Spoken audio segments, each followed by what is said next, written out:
Welcome back, fellow travelers, for the next chapter of Letters from Backstage, Adventures of a Touring Stage Actor. We have a guest, an unseen guest, but I'll bring him up for you to see him. That's Link, my cat and friend, and I think he'll probably be sitting just below your screens for many of these readings, because otherwise he talks a lot. So we're going on the road. It's our first tour stop, and I feel like if we do this right, it'll feel almost like we're leaving our apartments, or maybe even our cities and states. Remember that? Remember when you could travel? One of my favorite things that people sometimes say about this book is that they feel like they're there, traveling with me, which is like the biggest compliment you could give a writer, is that because I wanted to bring you all along. That was the reason I wrote this book in the first place. So off we go. Chapter 3. First of all, Pittsburgh. September 18th, 2002. Dear friends, Pittsburgh has been a series of firsts. The first stop on our tour, our first hotel, our first paying audiences, and in just a few hours, our first opening nights. Our first opening night. There will be many more to come as we weave our way across the country, but of course, this is the big one, since it launches the tour. Some of our firsts have been unexpected ones. During understudy rehearsals in New York, the covers for the role of Ula were going over a particularly tricky dance step, one that contains what I've labeled the forbidden step, since Ulas keep getting injured doing it. And that's exactly what happened. Two of them got hurt at the same time. One of them, Jennifer, was hurt badly enough that she had to go to the hospital. She showed up for our first flight in a cast. But Melissa, one of our crackerjack swings, stepped in and has been doing a flawless job. Jennifer hates to miss opening night, but she's wisely taking the time to heal. Thus, we've had our company's first injury and Melissa's first performance. The Benedum Center, our first theater, is gorgeous. It's a huge, old, ornate place with enough backstage space for a whole other show.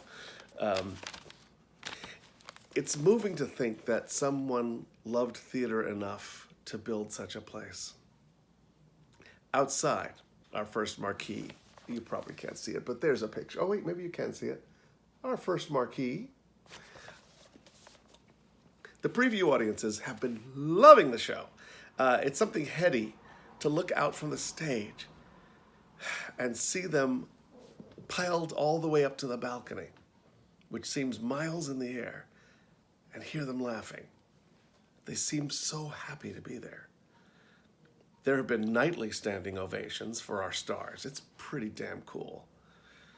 You'll also be proud to know, dear readers, that yours truly has the distinction of being responsible for the first ad-lib of the tour. Toward the end of the show, Max is in jail awaiting his trial. He sings Betrayed, and after the song, his jail cell splits into two and goes off into the wings as a backdrop rises, revealing the courtroom. I play the judge. One night, the backdrop rose, but only half of the jail cell went off. The other half stayed on stage, stuck in a track on which it travels. We're in previews. These things happen. After an awkward pause, a stagehand came on and just pushed the set piece into the wings. In character as the judge, I just shook my head and I muttered, "We have more problems with those things." The audience laughed and applauded, and my fellow performers nearly broke, which was even better. In the midst of all those previews, there were continuing daily rehearsals. It's the acting police. I always say it's the acting police whenever I hear a siren. I'm going to wait in case that's bothersome to you all.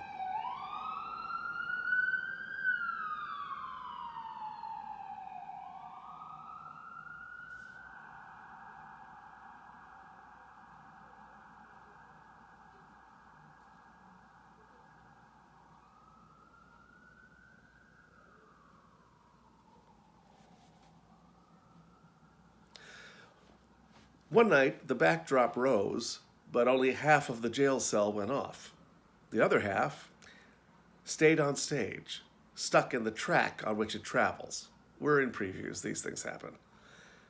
After an awkward pause, a stagehand came on and just pushed the set piece off into the wings. In character, as the judge, I just shook my head and muttered, "We have more trouble with those things." The audience laughed and applauded, and my fellow performers nearly broke, which was even better. In the midst of all these previews, there were continuing daily rehearsals, which made for quite a tiring week. I began to notice that most of the rehearsals were centered around me learning the lead role of Max. And then the associate director casually mentioned to me one afternoon that if Lou Stadlin, our lead, goes out, I'll be the first cover to go on. There are 2 Max understudies, Fred Applegate and me. Fred is brilliant as Franz Liebkind, the Nazi playwright, so I imagine they're reluctant to move him out of that role to play Max. And that was the other surprise of the first week. First cover. If Stadlin is out, I'm the guy. I'm it. I'm the star. I got a little queasy at the thought. No, I got a lot queasy. Now, I'm not being coy. I realize that it sounds glamorous, but I want you to really think about it. Think about suddenly leading a big fat Tony Award-winning Broadway show. Think about putting on the costume. I'm still nervous reading this, isn't that weird? Think about putting on the costume, an exact replica of the one worn by the famous Nathan Lane. Think about stepping onto the stage in front of thousands of people and saying the star's lines. If that still sounds like lighthearted fun to you, you're not really picturing it yet because it's damn scary. Honestly, who'd want to do this? Lou, meanwhile, had been working nonstop between rehearsals and performances, and I marveled that he was still standing, let alone singing and dancing. It's a bitch of a role, for those of you who haven't seen the show. I realized I could go on at any moment. Holy shit, this is not happening. That night I had a nightmare. I was being chased all over creation by someone who wanted to kill me. I don't know why. Don't bother me with details when my life is in peril. I ran and ran, seeking out the most obscure hiding places I could find, but escape was nearly impossible because, darn the luck, my stalker had psychic powers and could find me wherever I went. Not unlike a stage manager, who can find you wherever you are to let you know you're going on that night. I didn't need a dream book to figure that one out. I was so terrified by the prospect of playing Max that it felt like someone was trying to kill me. Since then, I've gotten slightly calmer about the whole thing, but I must say I get a big smile on my face every time I arrive at the theater and see Lou there. Moments ago, in the midst of writing this, I got a call summoning me to an emergency put-in for Kevin, who understudies the role of Roger Debris, the deliciously bad, flamboyantly gay director of Springtime for Hitler. The excitement never ends. Looks like Kevin may be going on tonight. Opening night. Another first. Better him than me. So I gotta go rehearse, and then I'll press my fancy schmancy outfit for tonight's party and get ready to wow our first group of theater critics.